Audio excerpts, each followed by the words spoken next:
सुप्रभात बच्चों, मैं अनिल कुमार त्रिपाठी आज आप लोगों को कक्षा 12 आरोप गद्य पढ़ नमक लेखिका रजिया सज्जाद जहीर के बारे में थोड़ा सा जानकारी हम लेंगे। आपका जन्म 15 फरवरी 1917 अजमेर राजस्थान में हुआ था। आपकी रचना है उर्दू गुलाब। आपकी रचना है जर्द गुलाब। ये उर्दू कहानी संग्रह है और आपको सोवियत भूम नेहरू पुरस्कार भी मिला। उर्दू एकेडमी उत्तर प्रदेश अखिल भारतीय लेखिका संघ अवार्ड भी आपको मिला। आपकी मृत्यु 18 दिसंबर 1979 को हो गई। आपने बीए तक की शिक्षा घर पर ही प्राप्त किया। इसके बाद विवाह होने के बाद आप इलाहाबाद चले आए और वहां से आपने उर्दू में एमए किया। तत्पश्चात वहां से लखनऊ आ गई और करामत हुसैन गर्ल्स कॉलेज में आपने अध्यापन का भी कार्य किया। 1965 में आपकी नियुक्ति सोवियत सूचना विभाग में हुई और जहां से रह करके आपने कहानी उपन्यास की विधाओं की तरफ भी आपने अपनी लेखनी को मोड़ा।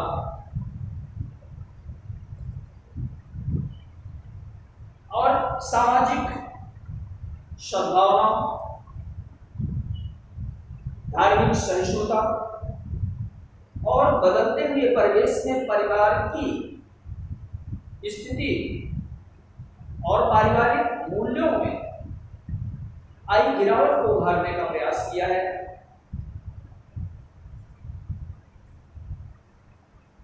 ये जो कहानी नमक है, ये भारत और पाकिस्तान के विभाजन के उपरांत विभाजित हुए उन लोगों की हृदय की व्यथा है, जिसको ये बताने का प्रयास करती है, जिसके माध्यम से वे विस्थापित तो हो गए, किंतु उनके विस्थापन होने के बाद भी आज भी एक दूसरे के प्रति जो प्रेम है उसका विभाजन नहीं हो पाया। कहने का तात्पर्य वो भारत का विभाजन हो गया, सीमा का बंधन हो गया,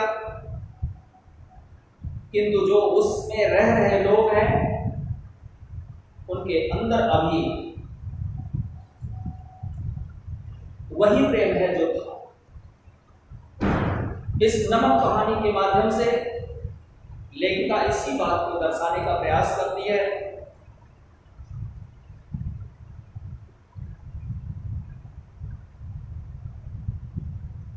अपने अपने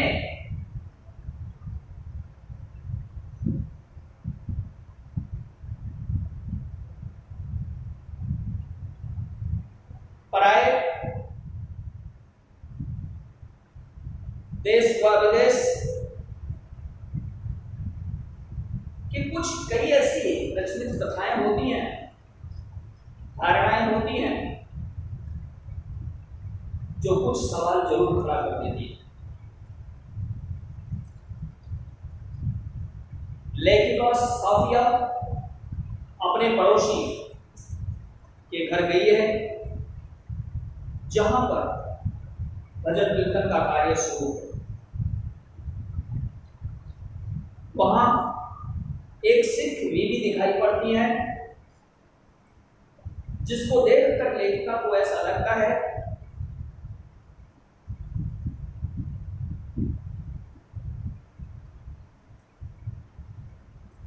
कि उसकी मां, क्योंकि वस्त्र, शारीरिक सौष्ठव, आंखें, वायु स्वरूप, ये सब सारी चीजें जो है देखने के बाद शाफिया को लगता है ये कहीं नहीं उसकी मां। और इस साफिया की प्रेम दृष्टि को देख करके शिख बीबी ने भी उसके बारे में जानने की कोशिश की अपने बहू से, और वो शिख बीबी को पता चला कि जो आई हुई हैं ये कल लाहौर जा रही हैं। तो लेखिका के पास आकर वह लाहौर की बातें करने लगी। लेखिका ने बताया कि विभाजन के बाद वह भारत आई थी, उनका वतन तो लाहौर ही है। कीर्तन समाप्त हुआ। कीर्तन समाप्त होने पर लेखिका को लाहौर से कुछ लाने के लिए बात करना चाहिए।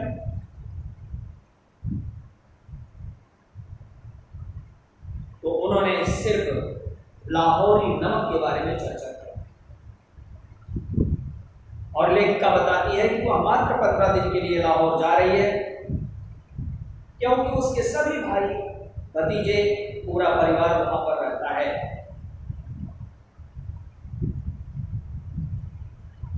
और जब वे वहां जाएं तो नहीं, क्योंकि लेखिका जब 15 दिन के लिए लाहौर पहुंचती है तो उसका बहुत ही अच्छी तरीके से स्वागत होता है। उसके इष्ट मित्र जितने भी होते हैं सब लेखिका के पास आते हैं और अनेकों प्रकार के उपहार से उसे नवाजते हैं।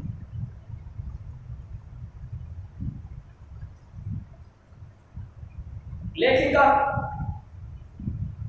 सारे उपहार को तो ले थी, लेकिन उसके दिमाग में एक बात थी कि मैं जब यहां से भारत को जाऊंगी तो शवा शेर नमक को कैसे ले जाऊंगी, यह उसके दिमाग में एक समस्या के रूप में उभर रही। साफिया का भाई कस्टम में पुलिस ऑफिसर था और उसने बताया, व्यंग करते हुए बोला साफिया से कि तुम नमक क्यों ले जाओगे लाहौर, क्योंकि जो भारत पाकिस्तान का विभाजन हुआ था तो भारत के हिस्से में लगभग 2 गुना वाला भाग नमक का चला गया था। क्या अभी नहीं संतुष्ट हुए? किंतु जब लेखिका अपने भाई से इस प्रकार की व्यंग्यात्मक बात को सुनती है तो उसे थोड़ा खींच होती है और क्रोध आती है।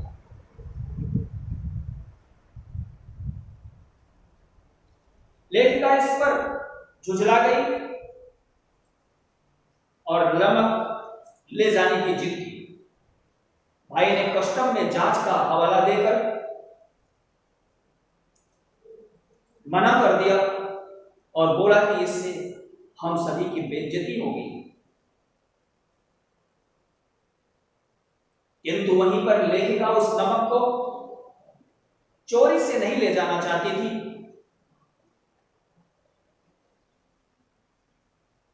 क्योंकि वह मोहब्बत की चीज थी, उसे शालीनता से ले जाना चाहती थी। भाई ने कानून की शक्ति दिखा करके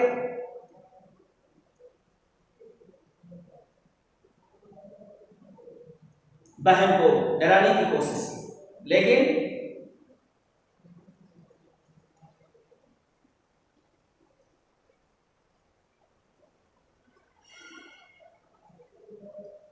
बहुत कुछ ना बोल करके भाई चुप हो जाता है, उत्तर नहीं देता है। अगले दिन उसे शाफिया को लाहौर से हिंदुस्तान के लिए रवाना होता है। वो अपने सारे सामान का पैकिंग करती है, सूटकेस में सारे सामान रख लेती है फोल्डिंग में, और एक कीनू की टोकरी थी और वही नमक की पुड़िया जो थी शवा हुसैन की, वही दोनों ही बची थी और बाकी सारे सामानों की पैकिंग हो गई।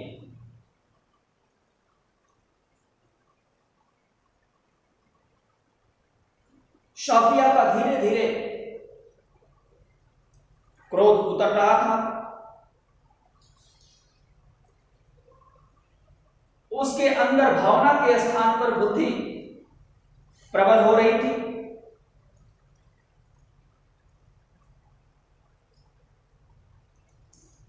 उसने सोचा कि इन कीनुओं के ढेर में अगर मैं इस नमक को रख लूं तो आसानी से नमक चला जाएगा, किसी को कोई जानकारी होगी भी नहीं, और जहां हम ले जाना चाहते हैं नमक वहां आसानी से चला जाएगा। उसके दिमाग में यह भी बात आई कि जब वह भारत से पाकिस्तान आ रही थी तो सीमा पर लोग अपने केले, फल, कीनू इत्यादि बड़ी सहजता से इधर से उधर ले जा रहे थे, जिसको चेक नहीं किया जा रहा था।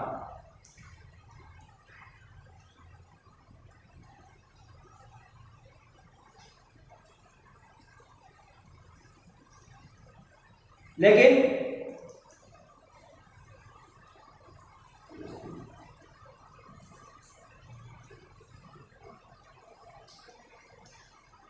वो इस बात को हमेशा चिंतन में रखती थी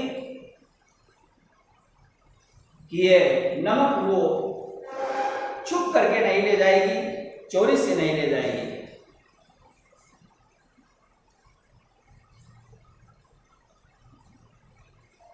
और जब वह पाकिस्तान से चलती है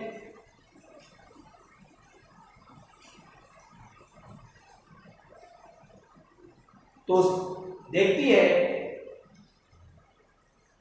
कि वो अमृतसर पहुंच गई है, किंतु उसके पहले जब ट्रेन पर बैठती है तो ट्रेन के लिए दिल्ली तक का टिकट उसके भाई ने कटाया, और जैसे ही वो स्टेशन पर जाती है, स्टेशन पर सेकंड क्लास के वेटिंग रूम में बैठती है, सारे सामान की चेकिंग होती है, और इस बीच उसके दिमाग में लेखिका की बात आती है, साफिया के दिमाग में बात आती है कि वह इस नमक को बिना बताए, कस्टम ऑफिसर्स को बिना बताए वो नहीं ले जाएगी। और क्या उसने कीनुओं से नमक को निकाल करके अपने हैंडबैग में रख दिया, और जैसे ही कस्टम ऑफिसर सामान को चेक करके ट्रेन की तरफ आगे बढ़ा,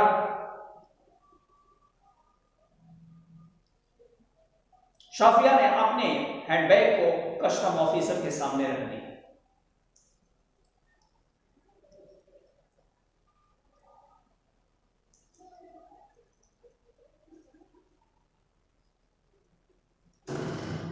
कि वह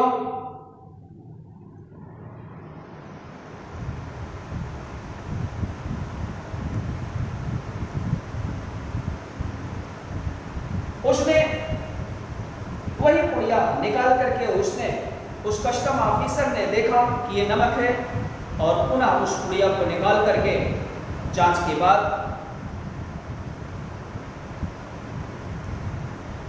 आगे की तरफ बढ़ा दिया।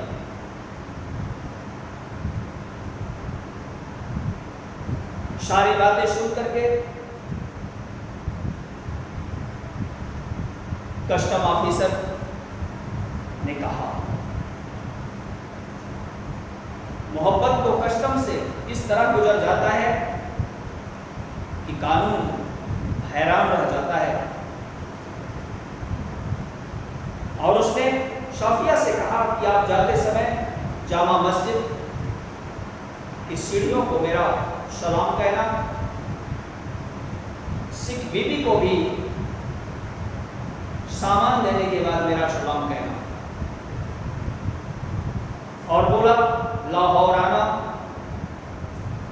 अगर लाहौर आपका वतन है तो दिल्ली मेरा वतन है, क्योंकि वह कस्टम ऑफिसर्स दिल्ली का रहने वाला था। रफ्ता रफ्ता सब ठीक हो जाएगा, धीरे धीरे सब ठीक हो जाएगा। रफ्ता रफ्ता का मतलब धीरे धीरे। गाड़ी कब अमृतसर पहुंच गई या पता ही नहीं चला।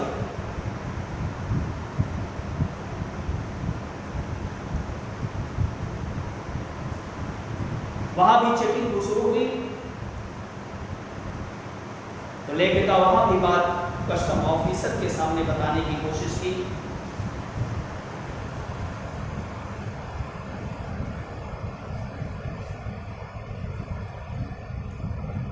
और उसको साथ चलने को कहा। कस्टम ऑफिसर ने लेखिका को साथ चलने के लिए कहा और अपने चैम्बर में ले गया। वहां 2 कप चाय बोला और अपनी दराज से एक किताब निकाली जिस पर लिखा था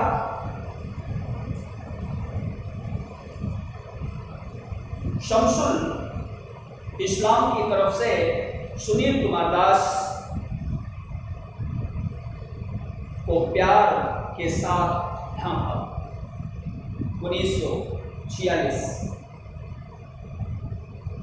लेखिका पूछने पर उसने बताया कि मेरा वतन ढाका है। विभाजन के समय वह ढाका में था। यह किताब उसको उसके मित्र ने दिया।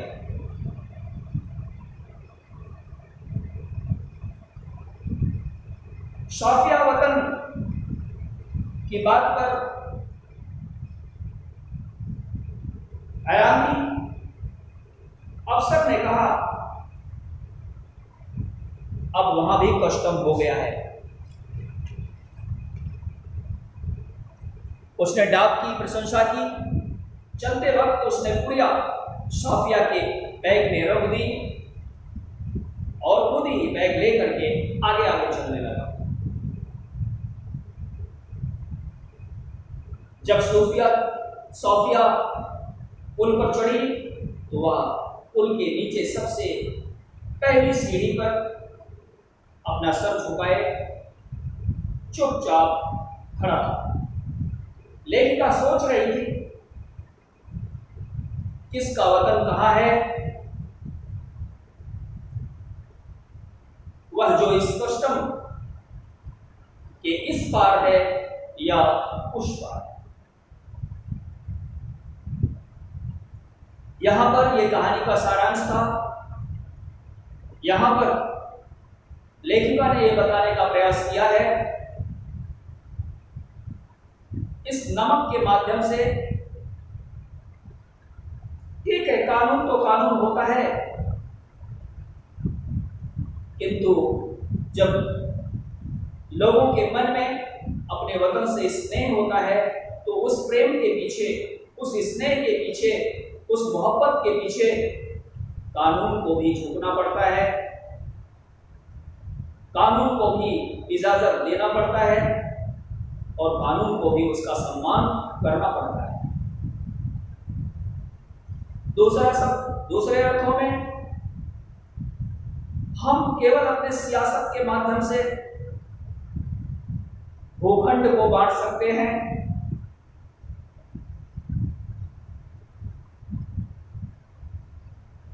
सोच में परिवर्तन ला सकते हैं,